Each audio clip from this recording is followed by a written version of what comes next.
Dear students, a very warm welcome to all of you in my today's lecture of Managerial Economics.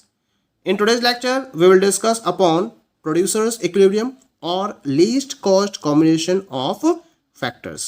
यानी कि आज के lecture में हम डिस्कस करेंगे कि किस तरीके से हम प्रोड्यूसर के इक्विलिब्रियम पोजीशन को ऑब्टेन कर सकते हैं या फिर फैक्टर का वो लीस्ट कॉस्ट कॉम्बिनेशन क्या होना चाहिए जिसके बेसिस पर कोई भी प्रोड्यूसर कम से कम रिसोर्सेज का यूज करते हुए मैक्सिमम आउटपुट को गेन कर सके. Producer always tries to achieve the largest possible volume of output from a given cost outlay on factors with given prices such that these are combined in an optimal manner. किसी भी producer की हम भले ही क्यों ना बात करें, हर producer क्या चाहता है, जो उसके पास रिसोर्सेज अवेलेबल हैं या जो उसके पास cost outlay on factors available है उसको ऑप्टिमल वे में इस तरीके से यूटिलाइज किया जाए जिससे कि largest possible volume of output को अचीव किया जा सके. This is the purpose of each and every producer. Her producer यही चाहता है और इस तरीके से जो प्रोड्यूसर है वो अपने प्रॉफिट को मैक्सिमाइज कर सकता है और लीस्ट कॉस्ट कॉम्बिनेशन और फैक्टर के बेसिस पर गिवन लेवल ऑफ आउटपुट को प्रोड्यूस भी कर सकता है.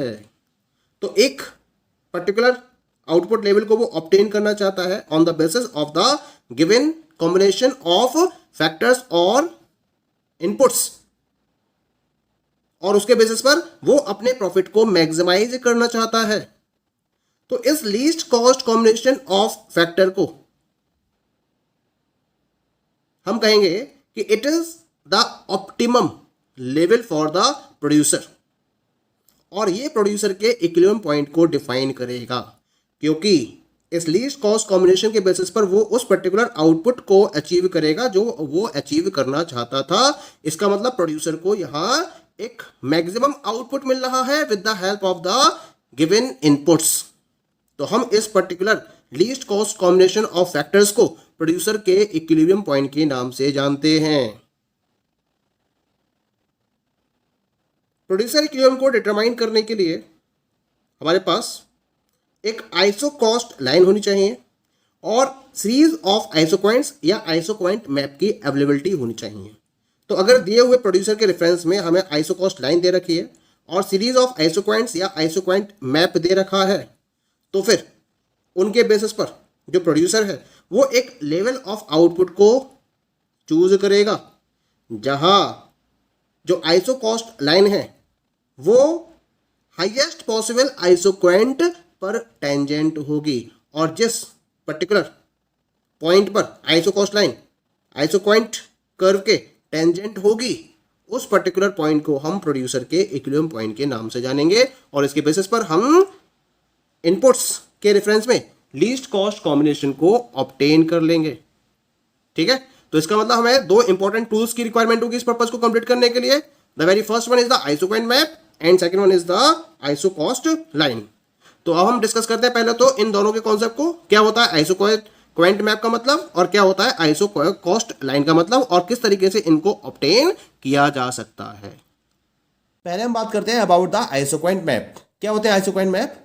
A number of isoquant or we can say that family of isoquants depicting different amounts of output are known as isoquant map.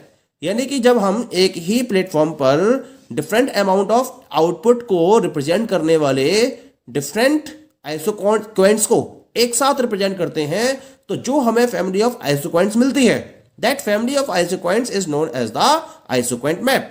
जैसा कि मैंने यहाँ डायग्राम में रिप्रेजेंट कर रखा है, I have represented here different isoquant curves 100 units IQ1, 200 units IQ2, 300 units IQ3 and 400 units IQ4. इस तरह से ये IQ1, IQ2, IQ3 and IQ4 isoquant curves को मैंने एक ही प्लेटफॉर्म पर रिप्रेजेंट किया है तो ये एक आइसोक्वेंट मैप को रिप्रेजेंट करता है. That is clear. अब हम बात करते हैं second, that is about the iso cost line की. आइसो कॉस्ट लाइन को किस तरह से अचीव किया जाता है और आइसो कॉस्ट लाइन का कॉन्सेप्ट क्या है.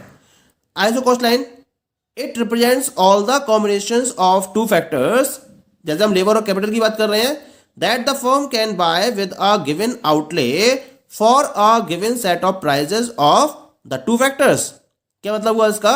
जैसे हमने पीछे बजट लाइन को डिस्कस किया था इन कंज्यूमर इक्विलिब्रियम कि दो पर्टिकुलर कमोडिटीज को परचेस करने के लिए उसके पास अमाउंट तो फिक्स है, तो उसके वो डिफरेंट कॉम्बिनेशंस परचेस करेगा और डिफरेंट कॉम्बिनेशंस इस तरह से फॉलो करेगा जिससे कि उसका जो टोटल एक्सपेंडिचर है वो सेम रहे। तो उसके बेसिस पर हमें एक पर्टिकुलर कर्व ऑब्टेन होता था जिसको हम बजट लाइन का नाम देते थे। ऐसे ही अगर हम प्रोड्यूसर के रेफरेंस में बात कर रहे हैं तो यहां पर हमारे पास क्या दे रखा है, उसके पास टोटल आउटले कितना है वो दे रखा है और दोनों फैक्टर्स के प्राइस दे रखे हैं, यानी कि उसके पास जो टोटल आउटले की अवेलेबिलिटी है और जो दो फैक्टर्स के प्राइजेस हैं उनके बेसिस पर वो इन दो फैक्टर्स के डिफरेंट कॉम्बिनेशंस को परचेज कर सकता है जिससे कि उसके टोटल आउटले में कोई भी चेंज ना हो। तो हमें जो शेड्यूल मिलता है उसको हम आइसो कॉस्ट शेड्यूल का नाम देते हैं और इसके बेसिस पर हम जिस पर्टिकुलर कर्व को ड्रॉ करते हैं that particular curve is known as the iso cost line. That is clear. तो यहां पहले हम शेड्यूल की बात करते हैं, इसके लिए एग्जांपल डिस्कस करते हैं और सपोज करिए कि the capital the total outlay available to the producer is 10,000 rupees. उसके पास कुल मिला के 10,000 रुपीज है। कैपिटल की कॉस्ट है ₹2,000 पर यूनिट और लेबर की कॉस्ट है ₹200 पर लेबर। तो इस पर्टिकुलर प्राइस के बेसिस पर वो इन दोनों के डिफरेंट कॉम्बिनेशंस को फॉलो कर सकता है। जैसे मैंने यहां टेबल में दिखाया है 4 कॉलम्स में डिवाइड करा है। The first column is for combination, second one is quantity of capital, third one quantity of labour and fourth one is the total outlay. पहले एक कॉम्बिनेशन की बात करते हैं। उसने 5 यूनिट्स परचेज करी कैपिटल की तो उसका कंप्लीट 10,000 इन्वॉल्व हो गया, यानी कि वो लेबर की 0 क्वांटिटी को फॉलो करेगा और टोटल आउटले कितना हो गया यहाँ पर 10,000। अब बी कॉम्बिनेशन की बात करते हैं। बी कॉम्बिनेशन में मैंने माना कि 1 यूनिट ने कम कर दी, यानी कि 4 यूनिट का खर्च कितना हो गया 8,000। बाकी जो बची उसमें से वो 10 लेबर को हायर कर सकता है, टोटल अमाउंट कितना हो गया उसका 10,000। अब सी कॉम्बिनेशन की बात करते हैं। मैंने माना कि एक कैपिटल और कम कर दी उसने, क्वांटिटी 3 रह गई, तो लेबर की क्वांटिटी 10 से और बढ़ जाएगी 20 हो जाएगी, टोटल आउटले कितना रह जाएगा इसका 10,000। अब डी की बात करते हैं। कैपिटल क्वांटिटी ने एक कम और कर दी 2 रह गई, तो यानी यहाँ पे 10 का डिफरेंस और बढ़ जाएगा, that is 30, total amount 10,000।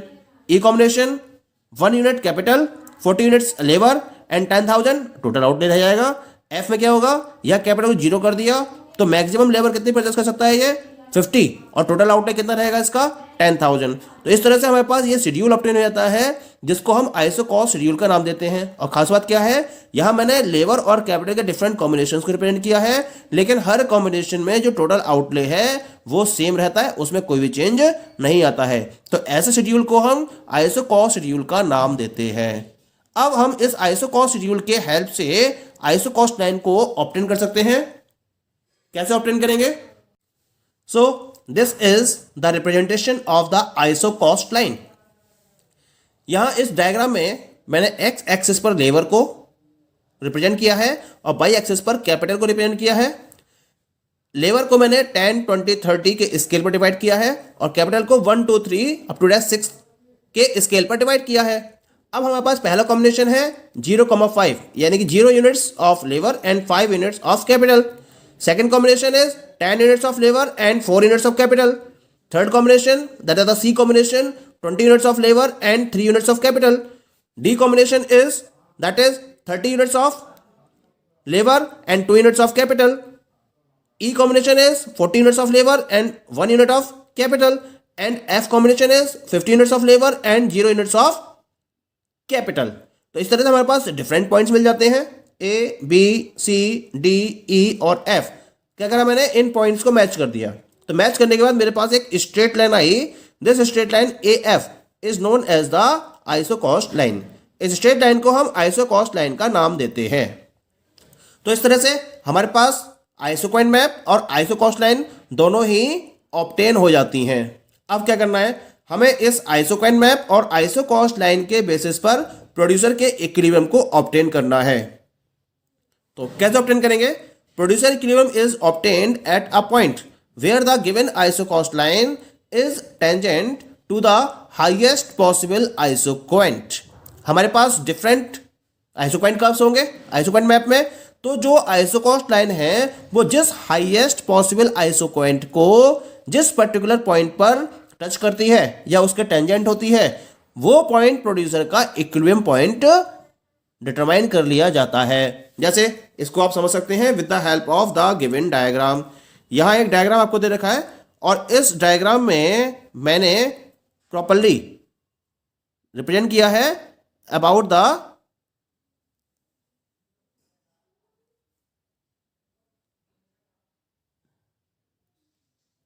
You can have a look on the diagram. यहां मैंने आइसोक्वाइंट मैप्स को रिप्रेजेंट किया है जिसमें डिफरेंट आइसोक्वाइंट कर्व्स है, IQ1, IQ2, IQ3 and IQ4। IQ1 representing 100 units of output, IQ2 200 units, IQ3 300 units and IQ4 400 units। A B ये क्या है, कंज्यूमर की प्रोड्यूसर की आइसो कॉस्ट लाइन है। ये ए बी लाइन इस IQ2 कर्व पर ई पॉइंट पर टेंजेंट है। इसका मतलब जो ई पॉइंट है वो क्या हो गया, प्रोड्यूसर का इक्विलिब्रियम पॉइंट हो गया, क्योंकि ये हाईएस्ट पॉसिबल आइसोक्वाइंट है जहां पर ये आइसोकॉस्ट लाइन इसके टेंजेंट है। इसी वजह से इसको हम प्रोड्यूसर का इक्विलिब्रियम कहेंगे। इस पॉइंट के corresponding OL quantity of labour will be purchased and OK quantity of capital will be purchased by the producer. और इस तरीके से जो प्रोड्यूसर है वो अपने प्रॉफिट को मैक्सिमाइज करेगा with the help of this level of output. अच्छा एक बात तो देखिए, यहां पर ये दो पॉइंट्स और हैं C और D। ये C और D पॉइंट्स भी क्या कर रहे हैं, IQ1 कर्व को जो कंज्यूमर जो प्रोड्यूसर की आइसो कॉस्ट लाइन है वो IQ1 कर्व को भी C और D पॉइंट पर इंटरसेक्ट कर रही है। तो C और D पॉइंट भी प्रोड्यूसर के इक्विलिब्रियम हो सकते हैं, लेकिन ये इक्विलिब्रियम नहीं होंगे क्योंकि C और D दोनों IQ1 कर्व पर लाई करते हैं। इसका मतलब जो प्रोड्यूसर है उसका आउटपुट क्या होगा इन दोनों पॉइंट्स पर, कम होगा। लेकिन जो E पॉइंट है यहां पर प्रोड्यूसर का आउटपुट ज्यादा होगा, तो प्रोड्यूसर दिए हुए रिसोर्सेज से ज्यादा आउटपुट प्रोड्यूस करना चाहेगा। इसी वजह से E पॉइंट को प्रोड्यूसर का इक्विलिब्रियम पॉइंट माना गया है। सो दैट इज क्लियर, यानी कि इस E पॉइंट के करेस्पॉन्डिंग वो OL क्वांटिटी परचेस करेगा लेबर की और OK क्वांटिटी परचेस करेगा कैपिटल की, और इस तरीके से अपने लेवल ऑफ आउटपुट को मैक्सिमम करेगा और अपने प्रॉफिट को भी मैक्सिमम करेगा। Okay, thank you.